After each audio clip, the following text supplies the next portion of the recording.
welcome to Tuesday, everybody. We have so much to talk about, but we really want to get to the last story. We're going to talk about the financial forecast, charging stations in Hyundai, but most importantly, CEOs working on the front line. Everywhere I go, the people just gotta tease that there because those hands dirty. Show notes. We're like, Kyle goes, can we just get to the last one? Just slide to that one. We'll be there. We'll get there.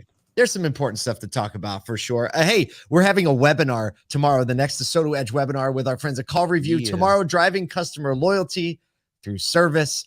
If you go to asotu.com and just scroll up a little bit, you can register for the webinar. Got a bunch of, the dealer vendor mix on this call is awesome. It's like 85% dealer personnel. Look, there's going to be relevant stuff talked about. We're trying to make webinars a little bit more fun.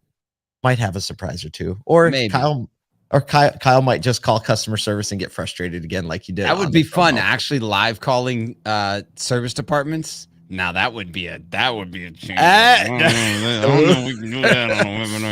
Yo, we should do like a secret shopping webinar where we just Kyle's like talk about like there's get in trouble, Paul. Yo, we literally just have to do a show, and it's called Secret Shopper by Asotu. We have to do a show. Oh, that would be everybody would tune in. You heard it here.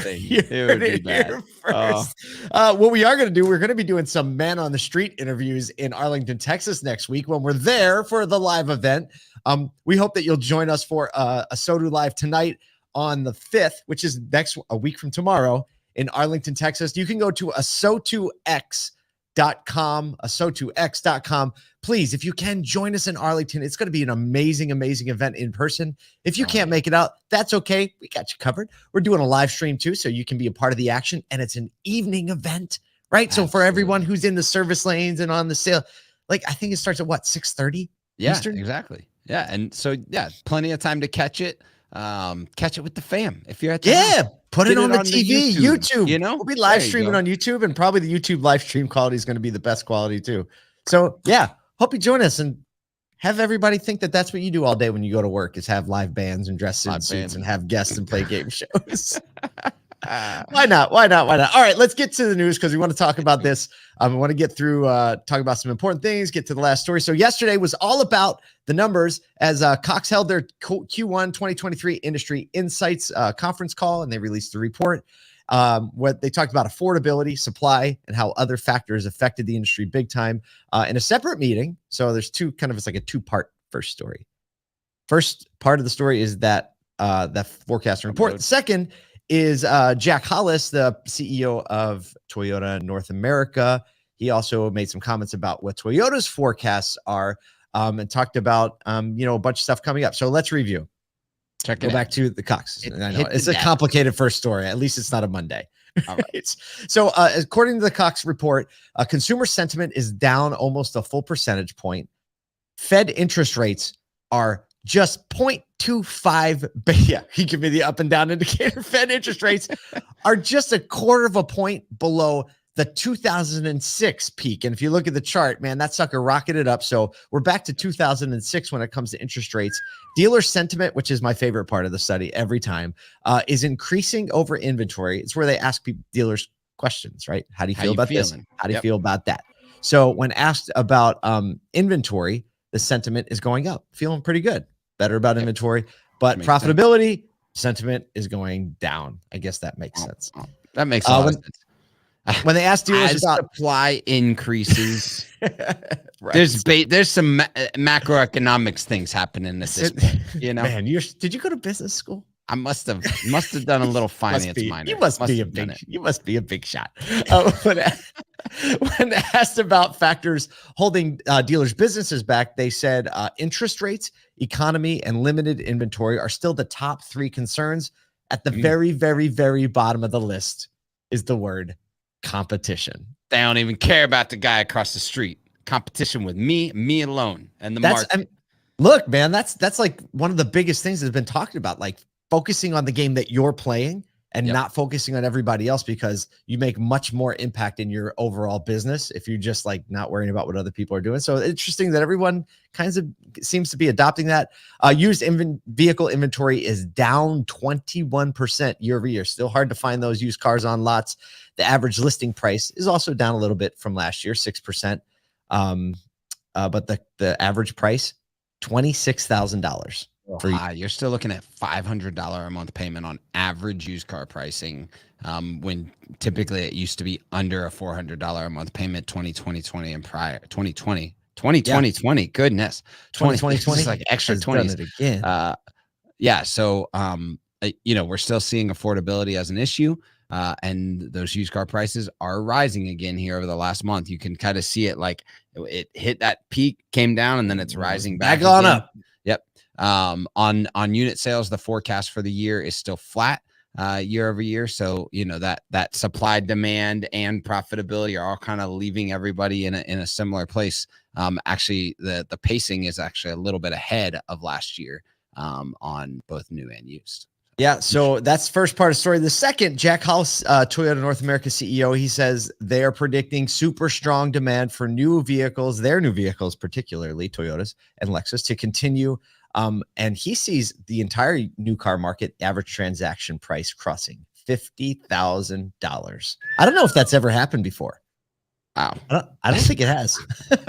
That's wild. So he said, Toyota's kind of predicting a little bit of a slower first half, but the second half of the year is going to pick up enough to have them sell 100,000 more units than they did even last year.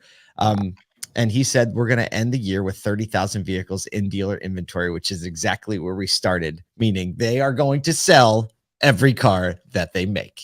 12 turns in a year like that. And it makes a lot of sense based on the Toyota and Lexus dealerships that I've talked to. And if you look at them on the scale of days of it, you got these Stellantis and Detroit OEMs that are having like 125 to 150 day supply. Mm-hmm. And you still have Toyota down at like, what was it, in the 20s, which is unbelievable, right? So I think that they have figured out this supply chain thing, and that, like, I think that staying under that 50-day supply is what allows them to maintain profitability, continue to keep happy dealers. And if I had to guess, they're going to nail it.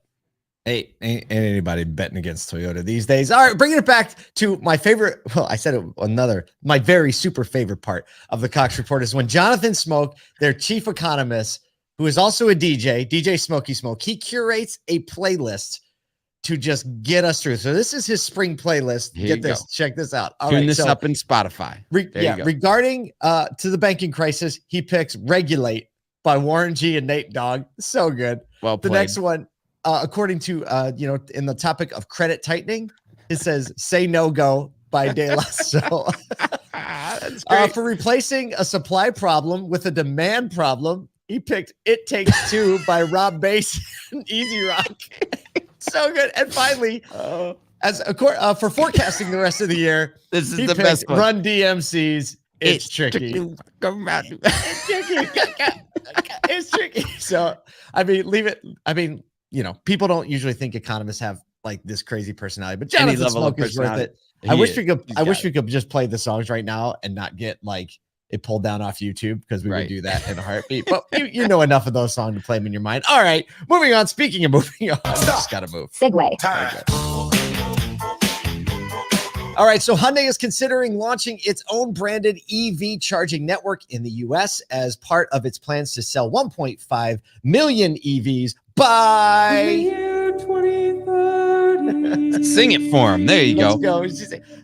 They got to let it roll just one more time, because we're going to be doing this segment live. I feel like at the event I feel like week. January and February kind of let 2030 get away from us, and March has just brought 2030 right back into our lives. So. I just realized I'm going to have a hard time reading this. Olabisi Boyle, Vice President Product Planning and Mobility Strategy for Hyundai Motor North America. If that ain't a tongue twister, I don't know what is. So the network could be set up in partnership with other companies. So they have opened these fast charging stations in Seoul, which includes a cafe style and lifestyle store. And they've announced these branded stations for the Korean market. So hey, look, why not? Right? Well, if you have the leverage, right? Just think of the brand play. They mentioned like Tesla being the only manufacturer to really have a meaningful network, and they have over 40,000 chargers globally. And think of the brand impression. People know that the Tesla charging network is more reliable. It's more convenient. And it's like a massive billboard, right? You got these charge point chargers out there and these little gray things. There's no logo. You see a row of Tesla chargers and you're like, I know exactly what that is. So just it's for me, that's advertising space. It's right. Like pull from that budget space. Yeah, exactly. That's a really good point. Like, what budget items are you actually pulling from? Boyle also considering leveraging the dealer network to be known for just great refueling station, whether that's electric or gasoline. She quotes, with our dealers, if they have land or property they're not using, we could set up infrastructure, hydrogen, EVs, maybe even partner up with some oil companies. So Hyundai, I would go to a Hyundai Kia like station. I would assume it would be pretty cool. Why not? You? Probably pretty dope. I would. Little bit what? Stick a DJ there. Have a little fun, right? Stick an automotive economist DJ in there. You got yourself a party on the front line. Speaking of the front line, stop. Segue. Time. All right. Really, the rest of the show. The whole show was just all 28 minutes. Point. No, don't worry. We're not doing that to you. We got a few more minutes to talk about this. Kyle, roll this one out. We got some thoughts on it. So the new Starbucks CEO, Laxman this is why you said to roll this one out. We're going to go with Laxman. We need to start practicing last names. A few weeks ago, announced plans to work a half shift in a Starbucks cafe once a month in order to stay in touch with the front line of the business. He wrote a letter to the employees and named them the artists and the theater in front of Starbucks stores and the factory in the back. And he said, health of the company needs to be stronger. In the 6 months leading up to the role, he earned his barista certificate and visited many stores, farms, manufacturing facilities. My man Laxman, that's a dude getting it done, move. Getting your barista certificate, saying, hey, look, if I'm the CEO of this company, I need to understand the impact point with every single one of our customers getting into the store. I'm telling you, this is like whenever I talk to a GM or a GSM or an owner or a dealer principal or anything like that, my constant encouragement is wear jeans and change some oil. Walk into the showroom and work with a customer. Sit on the sales desk and desk a deal. Use all of the things. Engage with sit in the BDC and log into all the tools that you agreed to sign up for. 38 tabs. Every single one of those 38 tabs, and figure out what it takes for your customers and your employees to interact and how you're actually able to serve them based on your own feeling. Like if you feel good about that, great. If not, then there's probably some stuff in deep in customers or employees that's not feeling great about it either. And I think honestly, there's probably a retooling and a re-engagement that you're going to see Starbucks have just because of the executive level decision to integrate with the front lines. And now he's agreed to continue this. So earned his barista certificate. He's agreed to work like every month, like monthly. He's going to be at least half a shift on the front lines with customers, with frontline workers. And this is the kind of thing that never, ever, ever goes out of style.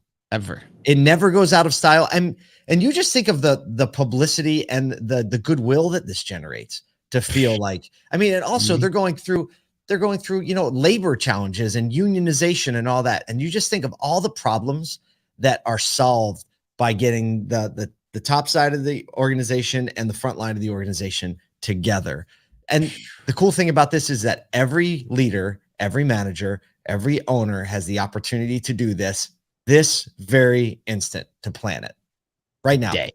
And if there's hesitancy to do it, or if there's resistance to do it, or if there's fear to do it. Tell them, Paul. Tell them.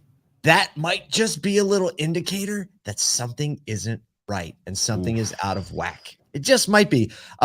So specifically, like I love this part. Check up from the neck up right there, Paul. Check up from the neck up on a Tuesday morning.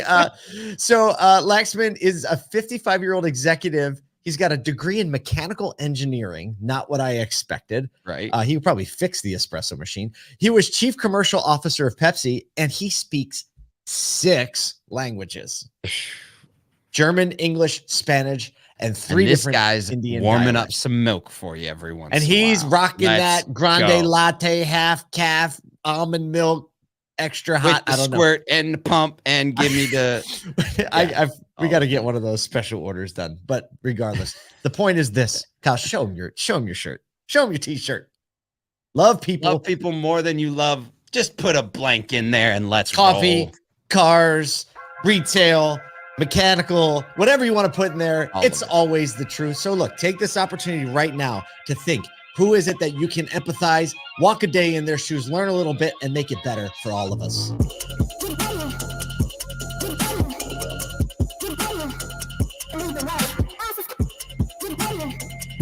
Get